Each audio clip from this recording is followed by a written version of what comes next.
ఈ నగర అభివృద్ధికి సహకరించాల్సిందిగా కేంద్ర మంత్రి గారికి విజ్ఞప్తి చేస్తున్నా. అదేవిధంగా తెలంగాణ రాష్ట్రం కూడా తెలంగాణ రైజింగ్ 2047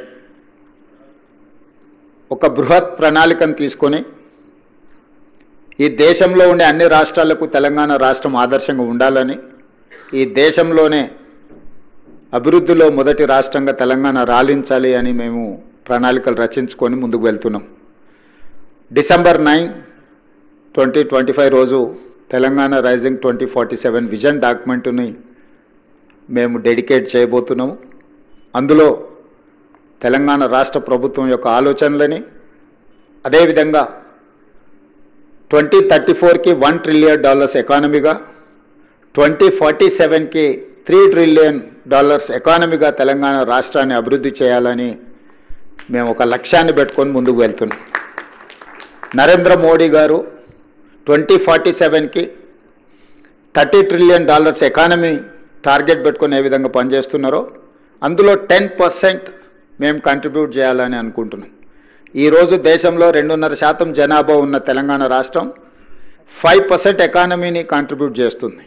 కానీ 2047కి 10% ఆఫ్ నేషనల్ ఎకానమీలో తెలంగాణ రాష్ట్రము భాగస్వామ్యం చేయాలని, అందుకోసం తెలంగాణ రాష్ట్ర ప్రభుత్వం గుర్తించిన కీలకమైన అంశాలు, ప్రధానంగా మనోహర్ లాల్ ఖట్టర్ గారు అనుమతులు ఇస్తే వేగంగా అభివృద్ధి చెందడానికి అవకాశం ఉంది.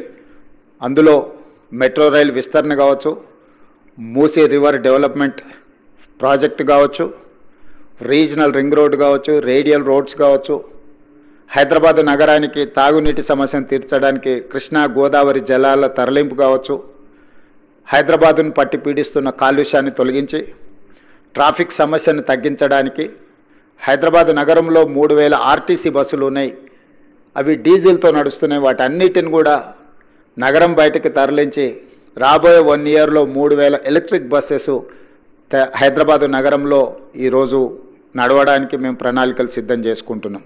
అదేవిధంగా సివరేజ్ ట్రీట్మెంట్ ప్లాంట్స్, మూసీ నది ప్రక్షాళన, వీటన్నిటిని కూడా ఒక ప్రణాళికబద్ధంగా అభివృద్ధి చేయాలని, అదేవిధంగా వేగంగా పెట్టుబడులు. Now Hyderabad is centre for global capability centres, data centres, IT, pharma and medical and health. These are hubs for industries. వీటన్నిటి కోసం